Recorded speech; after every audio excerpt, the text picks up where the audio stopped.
오늘 읽은 마태복음 5장의 말씀은 우리가 흔히 산상보훈, 산상설교, 산상수훈이라고 알고 있는 바로 그 말씀입니다. 예수님께서 산에서 가르치신 말씀이다. 그렇게 보시면 되고요. 그런데 왜 이 말씀이 특별하게 이렇게 산상보훈이라고 불리느냐, 산상수훈이라고 불리느냐면 특별히 예수님께서 하늘의 왕국 복음을 전하신 이후에 주님께서 왕국의 백성의 삶이 어떠한 것인지 이 마태복음 5장에서 7장에 있는 말씀을 통해서 보여주셨기 때문입니다. 누가복음에도 이 비슷한 내용이 나오는데 마태복음에 기록된 산상설교하고 누가복음에 기록된 것하고는 배경 설명이 조금 다르게 되어 있습니다. 마태복음 5장 1절에는 무리들을 보시고 산에 올라가 앉으시니 이렇게 기록되어 있습니다.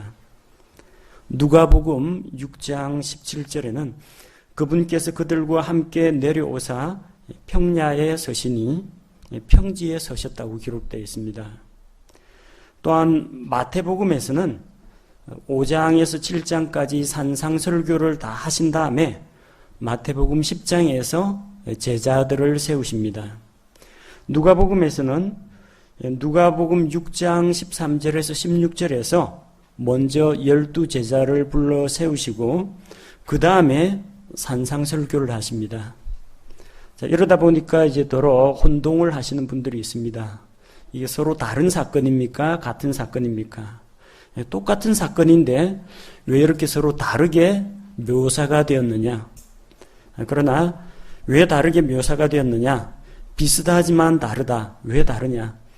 마태복음을 기록한 마태하고 누가복음을 기록한 누가가 다르기 때문에 그렇습니다. 마태복음이 추구하는 목표하고 누가복음이 추구하는 목표가 다르기 때문에 그렇습니다. 마태복음의 수신자하고 누가복음의 수신자가 다르기 때문에 그렇습니다. 어떻게 다릅니까? 마태가 유대인들을 대상으로 예수 그리스도께서 유대인들의 왕으로 오셔서 왕국을 세우신다. 그래서 왕과 왕국의 영광에 초점을 두고 있습니다. 누가복음은 이방인들, 그리스 사람들을 대상으로 이방인인 의사인 누가가 기록한 것입니다. 그래서 그들로 하여금 세상에 오신 참 사람이 되신 예수 그리스도의 삶의 모습을 기술하고 또한 이 완전한 사람이신 예수 그리스도를 이방인들에게 소개하고 있습니다.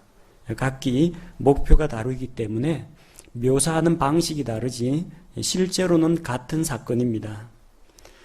예수님께서 산에 올라가 앉으셨다. 그들과 함께 이 평야 풀밭에 앉으셨다. 서로 모순되지는 않습니다. 산이라는 것이 항상 깎아지른 모양으로만 이루어져 있지는 않죠. 맨 꼭대기도 산이고요.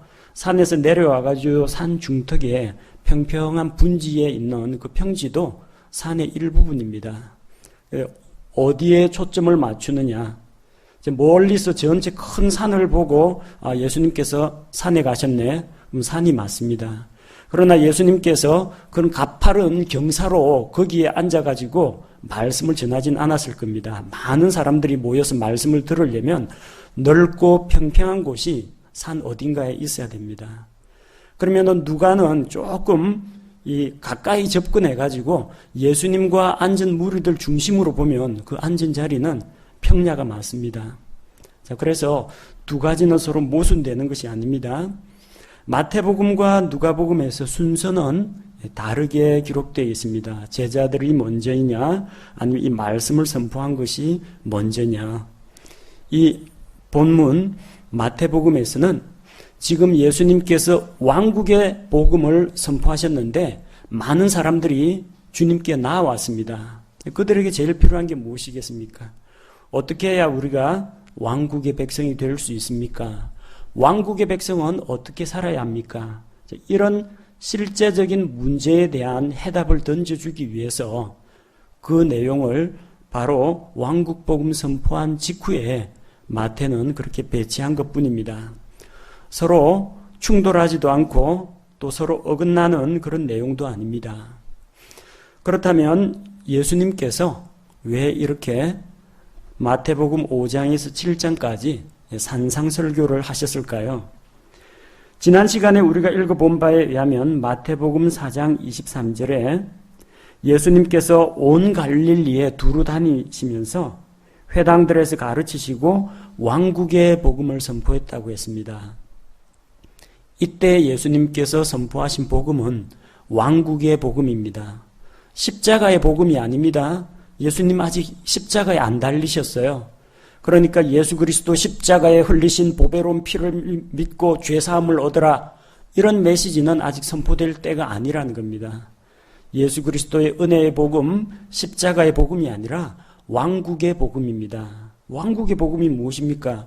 오랫동안 기다리던 메시아 왕이 오셨다. 그분께서 왕국을 세우신다. 왕국 백성들은 회개하고 나아오라. 이 메시지가 왕국의 복음입니다. 자, 그래서 예수님께서는 이 사람들에게 마태복음 5장 1절에 나아온 무리들을 보시고 그들에게 말씀을 선포하셨습니다. 이 나아온 무리가 누굽니까? 왕국 백성 되겠다고 나아온 사람들입니다. 따라서 이 말씀은 왕국의 백성이 되기 위해 나아온 자들에게 하시는 말씀이지, 또 그 왕국 백성이 어떻게 살아야 할지 왕국 백성의 생활 규범에 대한 것이지 신약 시대의 그리스도인들을 대상으로 하는 말씀이 아니라는 겁니다. 유대인들에게 주시는 그 말씀하고 신약 교회에게 주시는 말씀하고 잘 구분하셔야 됩니다. 여기에 나오는 것은 전부 다 왕국입니다. 본문 말씀을 잘못 읽고 개역 성경대로 심령이 가난한 자는 복이 있나니 천국이 저희 것이며 이런 식으로 읽으면요, 마음이 가난해야만 천국 간다고 생각합니다. 천국은 믿는 사람이 죽어서 가는 곳이 천국입니다. 저 하늘에 있습니다. 근데 지금 이야기는 너희가 빨리 죽어서 저기 하늘나라 가버려라, 그런 이야기가 아니고요, 너희가 영이 가난하면 또 애통하면 이렇게 하면 왕국의 백성이 된다는 이야기입니다. 이 왕국은 땅 위에 세워지는 지상 왕국을 이야기합니다. 왕도 있고 신하도 있고 백성도 있고 영토도 있고 정치적이고 물리적인 왕국을 이야기합니다. 자, 그런 점에서 오해 없이 들으셔야 합니다. 여기에 나와 있는 마태복음 5장에서 7장에 있는 이 내용을 우리가 다 지켜 행한다고 해서 구원받는 게 아니라는 겁니다. 이거는 죄로부터 구원받아가지고 지옥 형벌로부터 구원받아서 저 하늘에 있는 천국에 들어가기 위한 그 의무 준수 사항이 아니라는 겁니다. 율법의 행위로는 구원받을 자가 아무도 없습니다. 이것은 왕국 백성으로서 마땅히 이렇게 살아야 한다, 그런 왕국 백성된 자가 살아가야 할 규범이지, 구원을 받기 위해서 지켜 행해야 하는 그런 계명이 아니라는 겁니다. 자, 여기 먼저 소개되는 것은 8가지 복이 소개가 되고 있습니다. 3절에서 처음으로 영이 가난한 자들은, 사람은 영과 혼과 몸으로 구성이 되어 있습니다. 몸은 우리 생물학적인 이 신체를 이야기하고요, 혼은 우리의 자아와 인격, 우리 자기 자신의 본체를 말합니다. 영은 우리의 속사람이고 하나님과 교류하고 교통할 수 있는 영역입니다. 영이 가난하다는 것은 물질적으로 가난한 자를 이야기하는 것이 아닙니다. 그러면 부자는 왕국에 못 들어가고 가난한 사람만 왕국에 들어가느냐? 빈부의 격차가 왕국에 들어가고 안 들어가고를 결정하는 것이 아닙니다. 정말 그의 영이 비어있고 하나님 앞에서 겸손한가? 가난하다는 건 뭘 말합니까? 비어있고 없고 낮다란 이야기죠. 자, 그렇게 낮고 겸손한 영으로 하나님을 찾는 자들, 그런 자들이 하늘의 왕국을 상속받습니다. 천국 간다는 이야기가 아니고요, 이 땅 위에 세워지는 지상 왕국에 들어가서 그 왕국의 백성이 된다는 이야기입니다. 자, 두 번째는 애통하는 자들에 대해서 이야기합니다. 지금 왕국 백성이 되는 것으로 인해서 손해보거나 애통하는 사람들이 나올 수가 있습니다.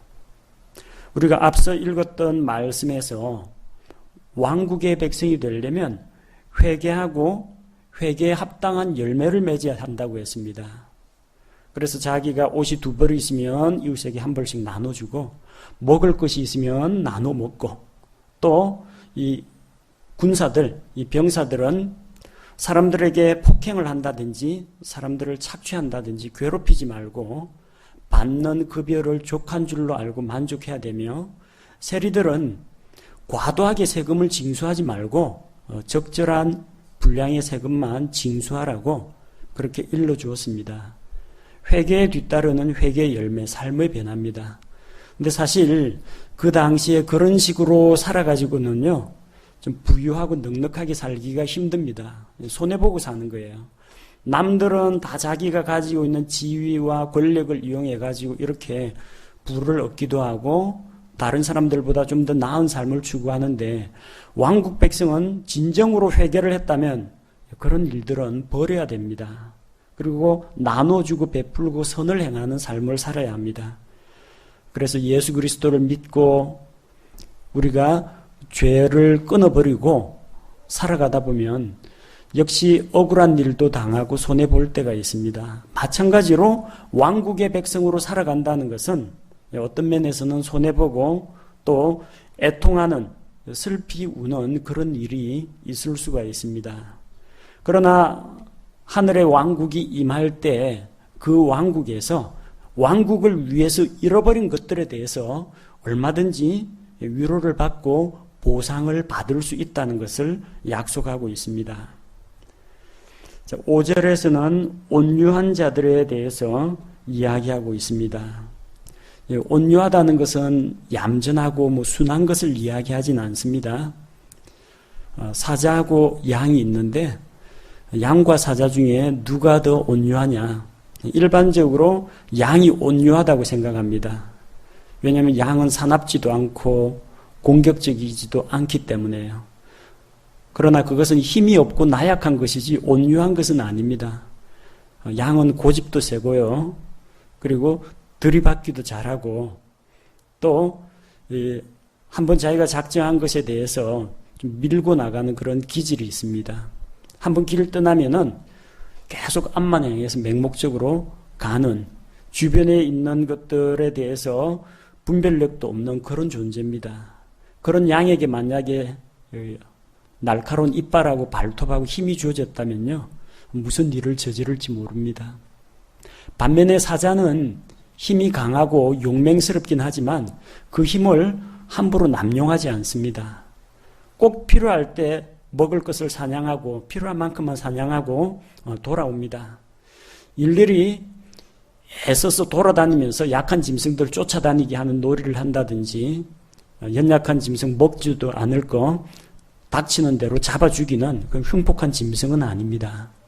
자기에게 있는 힘과 능력, 권력을 다 쓰지 않고 절제할 수 있는 힘이 온유하다는 것입니다. 성경에 누가 온유한 인물이라고 기록되어 있습니까?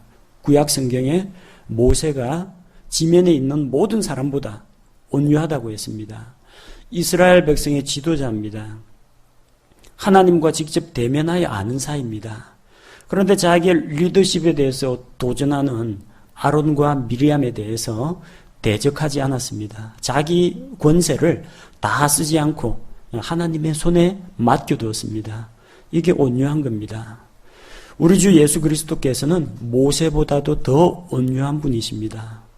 나는 마음이 온유하고 겸손하니 내 멍에를 메고 내게서 배우라고 주님께서 초청하셨습니다. 우리 주님은 하나님과 동등한 능력을 갖고 계십니다. 하나님과 같은 신성과 영광을 가지고 계십니다. 그럼에도 불구하고 그 능력을 남용하지 않으시고 자기의 사사로운 목적으로 그 능력을 쓰지도 않으셨습니다. 오히려 낮아져서 종의 모습으로 겸손하게 자기를 낮추셨고, 십자가에 죽기까지 복종하셨습니다. 이런 걸 가리켜서 온유하다고 이야기합니다. 온유한 자, 자기의 힘과 권력을 함부로 쓰지 않고 다른 이들을 위해서 참고 절제하는 자, 이런 자들이 왕국에서 땅을 상속받습니다. 저기 하늘에 있는 그 하늘나라가 아닙니다. 하늘의 왕국이라는 것은 하늘의 통치가 이 땅에 그대로 임하는 것을 하늘의 왕국이라고 합니다. 이 땅에 세워지는 지상 왕국이기 때문에 땅을 상속받습니다. 어떤 사람은 너는 10개의 도시를 다스려라. 너는 5개의 도시를 다스려라. 그래서 땅을 상속받아가지고 경작하는 사람도 있고 해당되는 도시를 다스리는 자들도 나오게 됩니다. 그분의 왕국에는 영토도 있고 국민들이 살아가는 그런 생활 공간이 있는 물리적인 왕국이기 때문에 왕국에 단순히 들어가는 사람도 있고요. 왕국에 들어가서 땅을 받는 사람도 있고 왕국에 들어가서 넓은 지역을 다스리는 통치자도 있게 된다는 겁니다. 각기 보상과 상급의 차이가 있다는 것을 이야기합니다. 6절에서는 의에 줄이고 목마른 자들은 복이 있다고 했습니다. 왜냐하면 그들이 배부를 것이라고 했습니다. 자, 여러분 줄이면 어떻게 됩니까? 굶주리면 먹을 거 보면은 덮쳐들죠. 목마르면 어떻게 돼요? 목이 탄다, 갈증이 난다. 물 보면은 달려가서 벌컥벌컥 마십니다. 의에 굶주리고 목마른 자는 의를 행할 기회가 있으면 어떻게 합니까? 배고픈 사람처럼 목마른 사람처럼 달려가서 의를 행하게 됩니다. 자, 그렇게 의를 행하기에 갈급한 자들은 나중에 배부르게 된다고 했습니다. 이 배부르게 된다는 게 지상 왕국은 이 땅에서 살아가는 왕국이기 때문에 육신을 입고 들어가는 그 왕국입니다. 그래서 거기에서도 일하고 먹는 것이 있습니다. 단순히 우리 배만 채워준다 그런 의미는 아닙니다. 왜냐하면 지금 먹을 것에 굶주리고 음료에 목마른 자가 아니고 의에 줄이고 목마른 자입니다. 의에 줄이고 목마른 자한테 먹을 것 갖고 채워주면 보상이 되겠습니까? 예. 단순히 배만 부르는 게 아니라 우리에게 의를 행하는 자들에게 다른 무엇인가로 하나님의 의로 하나님께서 옳다 인정하시고 하나님의 칭찬으로 마음속의 영적인 평안으로 뭔가 우리에게 채워주시는 것이 있다는 겁니다. 7절에서는 긍휼을 베푸는 자들에 대해서 이야기합니다. 이 긍휼이라는 말은 다른 사람들을 불쌍하게 여기는 그런 마음의 태도와 자세, 그리고 그 불쌍히 여기는 것이 동기가 되어서 다른 사람을 도와주는 것을 말합니다. 다른 사람에게 긍휼을 베푸는 자는 돌려받습니다. 우리 주님으로부터 그 왕국에서 긍휼히 여김을 받게 됩니다. 왕국에서 각기 행한 것에 대해 보상이 있다는 것을 알려주고 있습니다. 8절에 마음이 순수한 자들은 복이 있다고 했습니다. 마음이 순수한 자들은 어떻게 됩니까? 그들이 하나님을 볼 것이기 때문이요. 마음이 순결한 자, 그런 사람은 이 세상에서 죄와 구별된 생활을 합니다. 하나님께서는 죄를 대적하십니다. 죄를 멀리하고 피한다는 것은 바꿔 말하면 하나님을 가까이 하는 삶을 이야기합니다. 하나님께서는 자기에게 가까이 나아오는 자를 만나 주십니다. 가까이 계실 때에 그를 부르라. 그러면 주께서 만나 주신다고 했습니다. 하나님을 가까이 하라. 그리하면 너희를 가까이 하시리라. 자, 이렇게 죄를 멀리하고 순결하게 자기를 지키는 자는 하나님과의 빛 가운데서 교제가 있게 됩니다. 그래서 주님을 만나게 됩니다. 왕좌에 앉아 계신 주님을 대면할 수 있게 됩니다. 신약교회 성도들 역시 마찬가지입니다. 요한일서 3장 2절 3절에서 우리에게도 그런 약속이 있습니다. 사랑하는 자들아, 이제 우리는 하나님의 아들들이니라.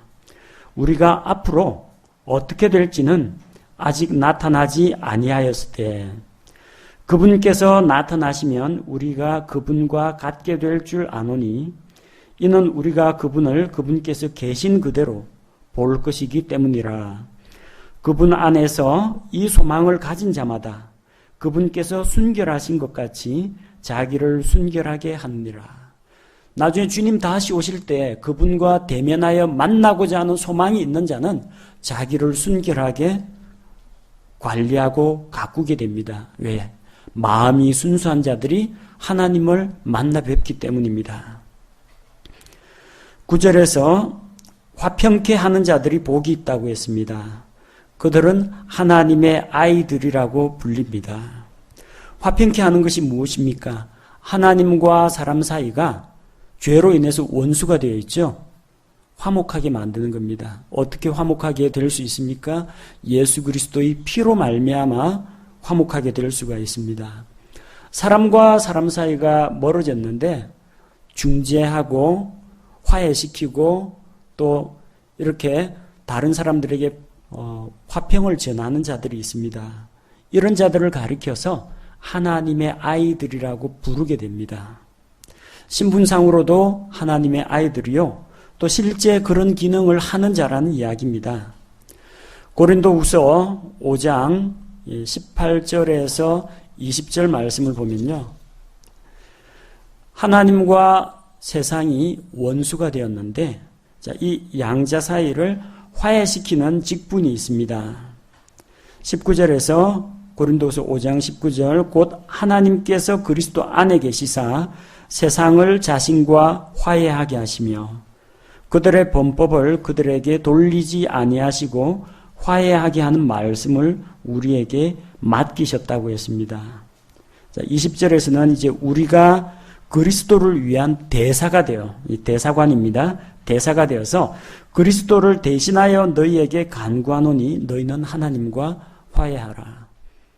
그래서 하늘나라에서 파견한 엠베서드, 대사가 되어가지고 하늘나라의 정책과 입장과 하늘나라에 들어가는 방법에 대해서 소개시켜주고 이 사람들과 하나님 사이를 화해하게 하는 그런 직책을 우리가 맡고 있습니다.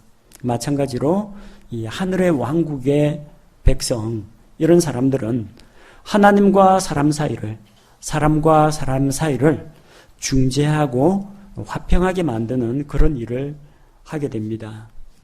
그때야 비로소 그들이 사람들에게서 하나님의 아이들이라고 불리게 된다는 겁니다. 10절에 보니까 의로 인하여 핍박받는 자에 대한 보상이 나옵니다. 이 세상에서 하나님의 의를 추구하고 그분의 의를 따라 살려고 하면은 반드시 핍박을 받게 됩니다. 그게 정상입니다. 만약 이 세상 살아가는데 아무런 핍박도 없고 고난도 안 받고 세상 사람들이 전부 다 나를 좋아한다, 한번 좀 의심해 봐야 됩니다. 내가 세상과 버타여 살고 있는 건 아닌지, 하나님과 세상 사이에서 양다리 걸치고 있는 건 아닌지 한번 좀 진지하게 고민을 해봐야 됩니다. 무릇 그리스도 안에서 경건하게 하나님의 뜻대로 살고자 하는 자는 고난을 받게 되어 있습니다. 왕국의 백성으로 살고자 하는 자 마찬가지입니다. 의로 인해서 핍박을 받게 됩니다. 그러나 그런 핍박에 대한 보상이 있다는 겁니다. 이 땅에 하늘의 왕국이 임할 때 그들은 왕국을 상속받는 자가 된다는 겁니다. 자, 11절에서 12절 왕국을 위한 그런 핍박과 보상에 대해서 다시 강조하고 있습니다. 사람들로부터 모욕적인 말을 들을 수도 있습니다. 핍박을 받을 수도 있습니다. 억울하게 다른 사람의 거짓말에 의해서 모함을 당할 수도 있습니다. 그러나 그런 때에 기뻐하고 즐거워하라고 했습니다. 하나님께 속한 자들은 당연히 그런 대접을 받게 됩니다. 이미 그런 본들이 많이 있죠. 12절에 보니까 너희 전에 있던 대언자들을 이같이 핍박하였느니라. 거짓 대언자들은 백성들로부터 칭찬을 들었습니다. 평안이 없는데도 평안하다, 잘된다, 형통하다, 복받는다, 좋은 말만 하니까 사람들이 다 좋아하죠. 그런데 진짜 대언자는 어떻게 했습니까? 하나님의 말씀을 가지고 백성들의 죄에 대해서 책망하고 꾸짖었습니다. 또 너희가 계속 우상숭배하고 하나님을 떠나 있으면 너희가 바빌론 군대에 의해서 멸망당하고 너희가 바빌론으로 포로로 사로잡혀 갈 것이라고 재앙을 예고했습니다. 이런 사람들은 사람들한테 바른 말을 했지만 좋은 평가를 못 듣습니다. 하나님의 대언자들은 돌 맞고 욕 듣고 옥에 갇히고 핍박을 당했습니다. 그러나 하나님께서 나중에 그들이 왕국을 위해서 수고한 것, 왕국을 위해서 고난당한 것에 대해서 보상을 해주겠다고 약속하셨습니다. 자, 13절에서 16절 말씀은 세상에서 빛과 소금으로서의 삶에 대해서 이야기합니다. 13절도 마찬가지고요. 14절도 마찬가지고 이 문장이 너희는 땅의 소금이다. 너희는 세상의 빛이다. 이렇게 선언을 하고 있습니다. 결코 이 문장이 너희는 이 세상에서 소금이 되라. 너희는 빛이 되라고 이야기하지 않습니다. 명령이 아니고 이건 단순한 선언입니다. 우리가 빛이 되기 위해서 뭔가 되고자 노력을 해야 되는 게 아니고 소금이 되기 위해서 발버둥을 쳐야 하는 게 아닙니다. 이미 너희는 소금이다. 너희는 빛이다. 우리 자신의 신분에 대해서 이야기합니다. 소금이 어떤 역할을 합니까? 맛을 냅니다. 소금이 안 들어가면 음식에 맛을 낼 수가 없습니다. 소금이 맛을 내려면 그 고체 그대로 있으면 안 되고요. 물에 녹아야 됩니다. 고체 소금은 혓바닥에 올려놔도 짠맛이 안 납니다. 그 혀에 닿는 부분 침에 의해서 녹아서 형체가 없어져야만 짠맛을 냅니다. 곧 자기 자신의 모습을 드러내지 않고 섬기는 것을 이야기합니다. 짠맛을 내고요. 부패를 방지합니다. 바닷물은 썩지 않습니다. 바닷물 가운데 겨우 몇 % 안 되는 약간의 소금에 의해서 그 바닷물이 썩지 않습니다. 생선, 소금을 뿌려서 보관하죠. 썩지 말라고 그렇게 합니다. 왕국의 백성들은 이 땅에서 소금과 같은 존재라는 것입니다. 그러나 소금도 맛을 잃을 때가 있습니다. 만약에 소금이 맛을 잃으면 무엇으로 짜게 하겠느냐? 맛을 잃으면 쓸모없기 때문에 버려진다는 겁니다. 사람들에게 밟힌다는 이야기입니다. 이건 비유나 상징이 아니라 진짜로 소금이 맛을 잃는다는 이야기입니다. 그 당시의 소금이라고 하면 오늘날 우리 저 공장에서 나오는 전기분해 소금이 아닙니다. 또 바닷물을 증발시켜서 구워내는 천일제염도 아닙니다. 그 당시 사용하는 소금은 암염입니다. 암염, 돌소금. 광산에서 광석하듯이 그 소금 광산에서 소금을 캐냅니다. 돌 조각에 소금이 엉겨 붙어 있는 거예요. 이걸 가지고 숟가락으로 긁어 가지고 소금을 가지고 음식에 간을 할 수도 있고요. 또 이것을 날이 덥기 때문에 가축들이 양이나 염소가 이 땀을 많이 흘리고 그러다 보면 일사병으로 픽픽 쓰러집니다. 그걸 방지하기 위해서 이 양들이 다니는 길에다가 이 돌소금 덩어리를 딱 뿌려 놓습니다. 그러면 양들이 가다가 핥아 먹겠죠. 그럼 침에 의해서 녹아가지고 입 안으로 흡수가 될 테고요. 계속 핥아 먹으면 어떻게 됩니까? 나중에 소금은 다 떨어져 나가고 흉측한 뼈다귀 조각 같은 돌만 남게 됩니다. 그걸 가리켜서 맛 잃은 소금이라고 합니다. 그때부터는 이거는 차라리 없는 게 더 나은 존재입니다. 괜히 다니다가 사람이나 가축이나 다니다가 부딪혀가지고 걸려 넘어지고 아니면은 발 삐고 그러는 겁니다. 그래서 만약에 소금도 좋은 것이지만 맛 잃은 소금이 되면 아무런 가치가 없다는 이야기입니다. 소금이 소금으로서 제 기능을 해야 합니다. 왕국 백성은 사람들에게 있으나 마나한 존재가 되거나 아니면 사람들에게 차라리 없었으면 좋겠다 이런 사람이 되면 안 됩니다. 꼭 필요한 존재가 되어야 됩니다. 소금과 같이 맛을 가지고 있는 소금이 되어야 합니다. 14절에서 16절은 너희는 세상의 빛이라고 했습니다. 역시 빛으로서 살아야 합니다. 이미 신분이 빛이기 때문에 소금이기 때문에 소금의 역할을 하는 것처럼 빛이기 때문에 빛을 발하는 겁니다. 빛이 아닌데 빛을 내려고 발악을 하라는 이야기가 아닙니다. 원래부터 빛입니다. 자, 빛인데 그럼 어떻게 해야 되느냐? 숨기고 감추지 말고 드러내는 게 필요하다는 겁니다. 이미 빛이고 빛을 발할 수 있는 능력을 가지고 있습니다.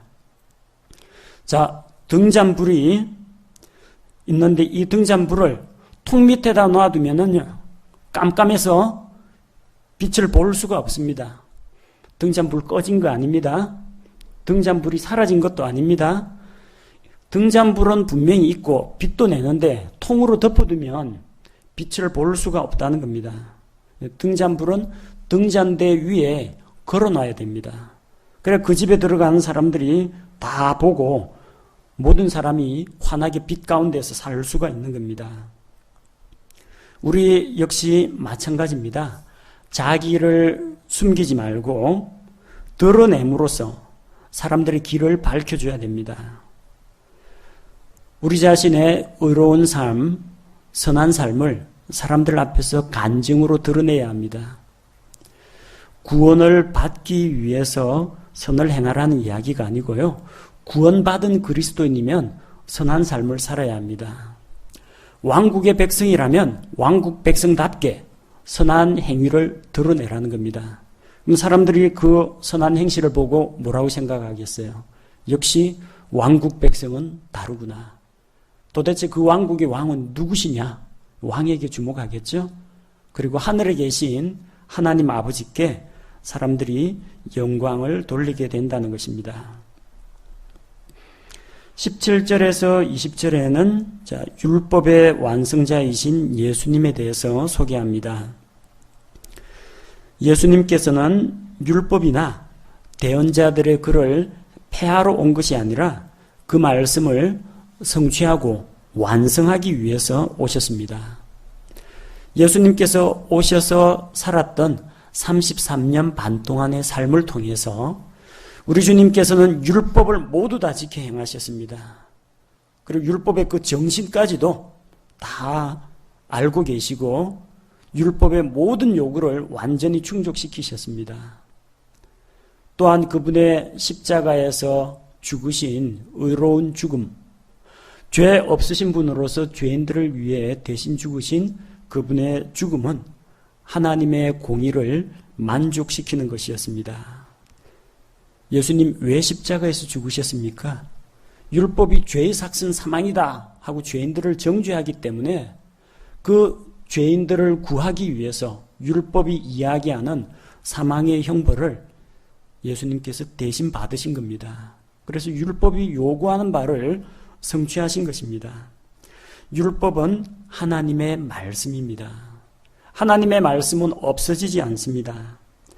하늘과 땅이 없어진다고 할지라도 율법의 1.1획도 떨어지지 않고 반드시 다 성취가 됩니다. 자, 그래서 이 율법에 있는 말씀 한 구절 한 단어라도 업신여기면 안 되고 다 소중하게 간직하고 또 그렇게 사람들을 가르쳐야 합니다. 그러나 그들 가운데에서는 서기관들과 바리새인들 이런 사람들은 말은 잘하는데 행하지는 않습니다. 오죽하면 예수님께서 그들이 가르치는 바는 다 그대로 행하되 그들의 행실은 본받지 말라고 했습니다. 그들은 율법을 강론하긴 하지만 자기는 한 손가락으로도 이것을 들어 올리려고 하지 않는다고 했습니다. 그래서 율법을 머리로만 알고 하나님의 말씀을 머리로만 알고 실천을 안 하면은 이제 아무런 소용이 없다는 겁니다. 자, 그런 자들의 어떤 위선적인 태도, 위선적인 종교인들 수준은 최소한 넘어야 한다는 겁니다. 20절에 너희 의가 서기관들과 바리새인들의 의를 능가하지 아니하면 결코 하늘의 왕국에 들어가지 못한다고 했습니다. 이 사람들은 말만 하고 안 지키는 사람이에요. 그거 뛰어넘으려면 어떻게 됩니까? 어떻게 해야 됩니까? 율법을 연구하고 행하고 하나님의 말씀에 순종해야 이 하늘의 왕국에 들어갈 수 있다는 겁니다. 천국 간다는 이야기 아닙니다. 율법 지켜서 천국 간다는 이야기가 아니라 왕국의 백성은 이 땅에 세워질 왕국에 들어가려면 하나님의 말씀을 그대로 지켜 행하여야 한다는 이야기입니다. 자, 21절에서 26절은 율법에서 이야기하는 살인에 대해서 우리에게 경고하고 있습니다. 21절에 옛 사람들이 말한 바, 구약 성경에 나오는 이야기입니다. 살인하는 자는 심판을 받게 된다고 했습니다. 출애굽기 20장에 나오는 10계명에서도 살인하지 말라 그 계명이 있습니다. 근데 그 살인은 단순히 사람을 죽이는 그 살인, 구약시대 율법에서는 이런 사람의 외적인 행동에 대해서 규제를 했습니다. 예수님께서는 율법의 본질인 그 정신과 율법의 의미에 대해서까지 다루고 계십니다. 자, 구약의 율법에 의하면 살인하면 심판을 받는다. 그 정도는 알고 있지만 나는 너희에게 이르노니. 자, 구약시대 율법은 이렇게 이야기하지만 이 땅에 왕국을 세울 왕은 다음과 같이 이야기한다. 왕은 법령을 제정할 수가 있습니다.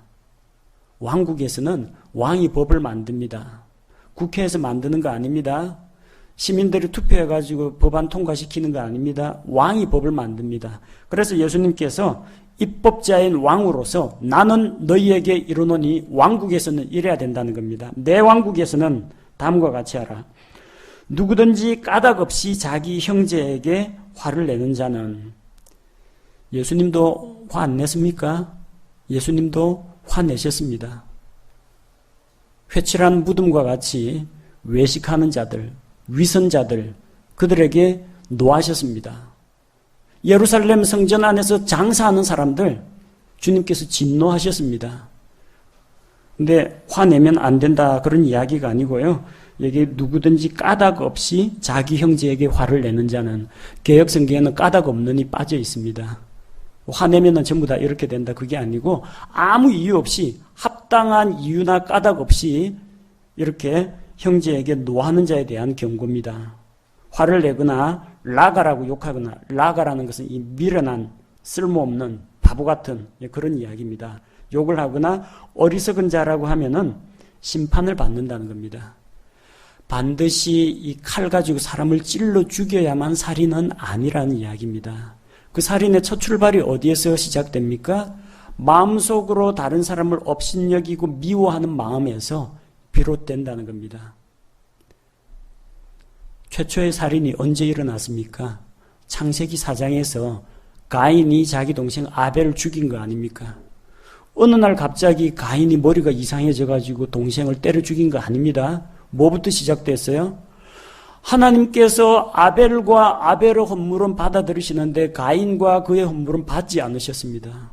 시기심, 분노심이 일어났습니다. 그리고 아벨을 찾아가서 이야기했습니다. 피가 있는 그 희생물 말고 자기처럼 땅에서 나는 것들, 채소, 곡식, 과일, 이거 가지고 멋지게 피가 없는 희생제사, 인간이 만든 제사예요. 인간이 만든 종교입니다. 동생한테 이거 설득하려고 하는데 아벨이 안 들어요. 아벨은 아버지 아담으로부터 에덴 동산에서 하나님께서 가죽옷을 만들어 주실 때 희생 제물을 잡는 걸 가르쳐 주셨기 때문에 피가 있는 희생을 드려야 한다. 그 믿음을 가지고 있거든요. 말 안 들으니까 어떻게 돼요? 분노합니다. 분노해가지고 동생을 쳐 죽입니다. 아벨은 가인에게 하나님의 말씀을 대언하다가 죽은 겁니다. 우발적인 사고가 아니었다는 이야기입니다. 뭐부터 시작됐어요? 시기하는 마음, 비교하는 마음, 경쟁하는 마음, 아벨을 미워하는 마음, 거기에 살인으로 간 겁니다. 율법에서 이야기하는 것은 사람을 때려 죽이지 말라, 단순한 그렇게 외적인 것을 규제하지만 그 근본 정신, 하나님께서 왜 그런 율법을 주셨느냐 하면은 살인은 마음속에서부터 이미 싹트고 시작되는 것이기 때문에 형제를 미워하지 말라, 이게 왕국의 법입니다. 구약시대 율법은 살인하지 말라라면 왕이 새로 입법한 법에 의하면은 까닭 없이 형제에게 노하거나 미워하지 말라는 그런 말씀입니다. 그런 죄에 대해서 반드시 심판과 형벌이 있다고 했습니다. 자, 23절에서 24절은 형제와의 관계에 대한 이야기입니다. 만약에 어떤 형제가 자기에 대해서 아직까지 풀지 못한 게 있어가지고 자기를 대적할 만한 그런 거리가 있다면 자기가 잘못했겠죠. 자기가 어떤 형제에게 잘못했는데 그 형제가 그거 사건으로 인해서 자기를 대적할 어떤 건수가 있으면요. 그러면은 예물을 제단에 드리러 가다가도 그게 생각나거든. 예물은 그냥 놔두고 먼저 가서 그 형제하고 화해를 먼저 하라. 화해한 다음에 와서 예물을 드리라는 겁니다. 예배보다 더 중요한 게 무엇입니까? 자, 먼저 형제와 화해하는 것. 그것을 더 중시하라는 이야기입니다. 대적하는 자가 형제만 있는 게 아닙니다. 25절, 26절에는 또 누가 대적을 하냐? 진짜 자기 원수가 자기를 대적합니다. 대적과 함께 있을 때 속히 합의하라고 했습니다.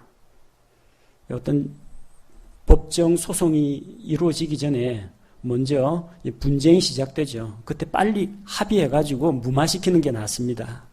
나중에 무마가 안 되는데 고소 고발돼가지고 구속이 되고 나서 그때 뭐 변호사 사가지고 변론을 하고 또 합의를 보자 하면은 늦습니다. 비용도 더 많이 들고요. 그래서 만약에 자기를 대적하고 송사를 하는 소송을 하는 어떤 대적이 있으면 속히 그와 합의하라고 했습니다. 안 그러면 재판관에게 넘어가고요.